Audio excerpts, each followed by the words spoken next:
आणि ज्या उद्देशाने भगवंताने आपल्याला हा नरदेह दिलेला आहे त्या नरदेहाचा उपयोग आपण त्याच कामासाठी केला पाहिजे. पण आपण परमात्म्याला विसरतो आणि संसार जाणून बुजून करतो.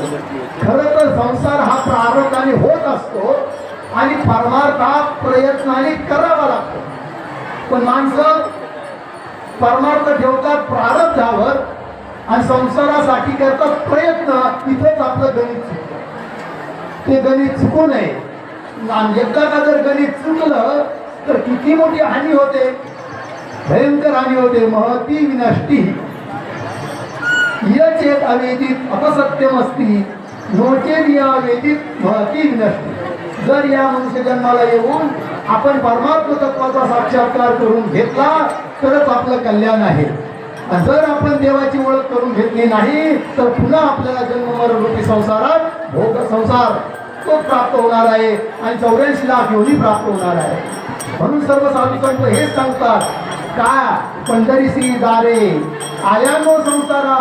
अरे बाबांनो, तुम्ही संसाराला आले आहात ना तर एक करा, पंढरपूरला जा. पंढरपूरला जा म्हणजे काय, या भौतिक क्षेत्रावर तर जाच, पांडुरंग परमात्म्याचं दर्शन तर घेतल्याच, परंतु पंढरीसी जा याचा अर्थ असा होतो, तात्विक अर्थ असा होतो की परमात्मा स्वरूपाची ओळख करून घ्या. पंढरीसी दारे आल्यानो संसारा. संत सांगताय पुढे काय, पंढरीसी दारे आल्यानो संसारा दिनाचा सोयरा पांडुरंग. पांडुरंग परमात्मा हा दिनाचा सोयरा आहे. आणि सारे जीव, तुम्ही आम्ही सर्व जीव कसे आहोत, दीन आहोत. दीन सुखासाठी तळमळ करतो आहोत, दुःखातून सुटण्याचा प्रयत्न करत आहोत आणि प्रतिबंधात आहोत, बंधनात आहोत. म्हणून आपण सर्व दीन आहोत. आणि आपण दीन आहोत आणि आपला खरा सोयरा, आपला खरा उद्धारक जर कोण असेल तर तो पांडुरंग परमात्मा आहे. वाट पाहे उभा भेटीची आवडी. आणि त्या परमात्म्याला असं वाटत असतं की आपले भक्त आपल्याला कधी भेटायला येतील, कधी आपल्याला त्यांची भेट होईल. सतत तो परमात्मा वाट पाहत असतो. वाट पाहे उभा भेटीची आवडी कृपाळू तातडी होता वेळ.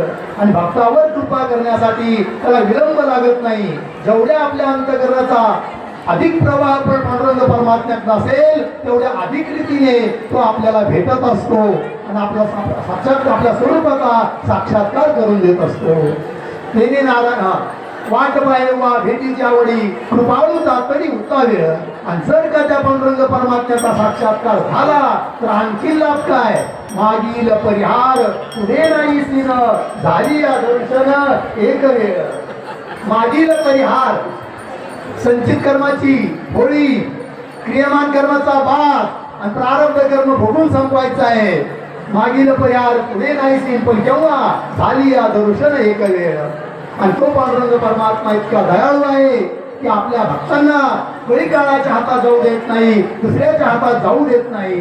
तुका म्हणे नेदी अनेकांचे हाती आणि बैसला तो चित्ती निवडेना. असो, मी अधिक काही फार बोलत नाही. मला सांगितलं होतं की 2-4 मिनिटं बोलायचं आहे आणि जे जप त्यांनी केलं आहे त्याचा सत्कार